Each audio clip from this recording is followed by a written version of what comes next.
mungkin sering mendengar akhir-akhir ini ada istilah baru yaitu AKM atau singkatan dari Asesmen Kompetensi Minimum. Kali ini kita akan mencoba mengenal apa sih Asesmen Kompetensi Minimum. Nah, AKM ini dibuat untuk memenuhi kecakapan hidup abad 21. Apa saja kecakapan hidup di abad 21 yang dituntut pada sekarang ini? Yang pertama itu adalah belajar dan berinovasi. Jadi siswa diharapkan mampu belajar dan berinovasi, memiliki kemampuan belajar dan berinovasi. Kemudian yang kedua, siswa diharapkan memiliki kecakapan menggunakan teknologi informasi. Dan yang ketiga, siswa diharapkan memiliki kecakapan hidup untuk bekerja dan berkontribusi kepada masyarakat. Inilah kecakapan hidup yang diharapkan dimiliki oleh seluruh siswa di abad 21. Untuk mencapai kecakapan hidup abad 21 tentunya ada kemampuan yang wajib dimiliki oleh seluruh siswa, yaitu kemampuan literasi. Kemampuan literasi ini sendiri dibagi atas dua kemampuan, yaitu yang pertama literasi membaca, kemudian yang kedua literasi numerasi. Apa saja yang termasuk pada literasi membaca?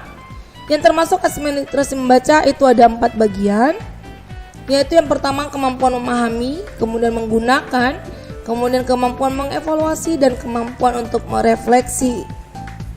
Untuk literasi numerasi ada 4 juga kemampuan yang harus dimiliki, yaitu pertama kemampuan menerangkan konsep, kemudian prosedur, fakta, dan akhirnya alat matematika.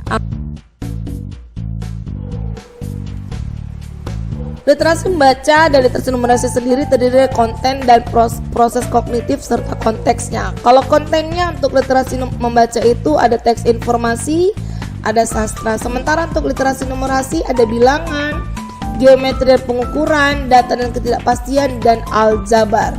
Untuk prosesnya sendiri, untuk literasi membaca itu ada menemukan informasi, interpretasi dan integrasi, kemudian evaluasi dan refleksi. Sementara untuk numerasi itu ada pemahaman, penerapan, dan penalaran. Untuk konteksnya sendiri, untuk literasi membaca dan numerasi itu yaitu personal, sosial budaya, dan saintifik.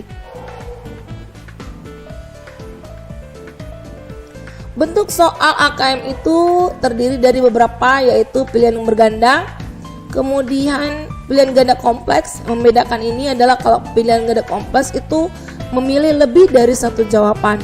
Kemudian itu menjodohkan, kemudian ada isian singkat, dan akhirnya ada uraian.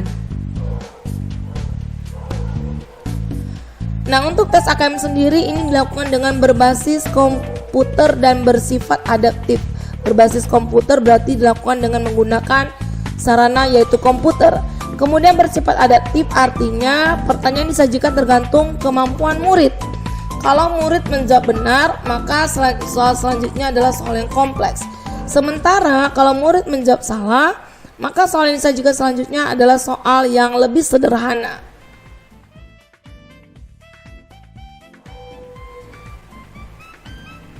Siapakah menjadi peserta AKM?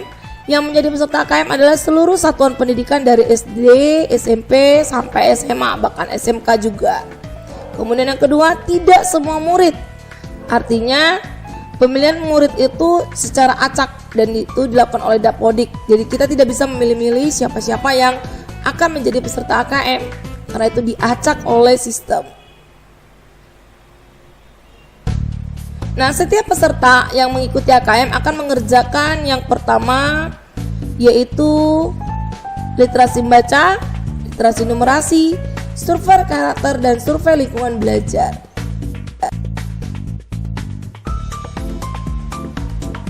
Waktu pengerjaan sendiri ada dilakukan dengan dalam 2 hari.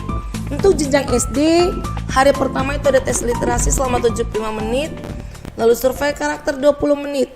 Di hari kedua itu ada tes numerasi 75 menit dan survei lingkungan belajar 20 menit.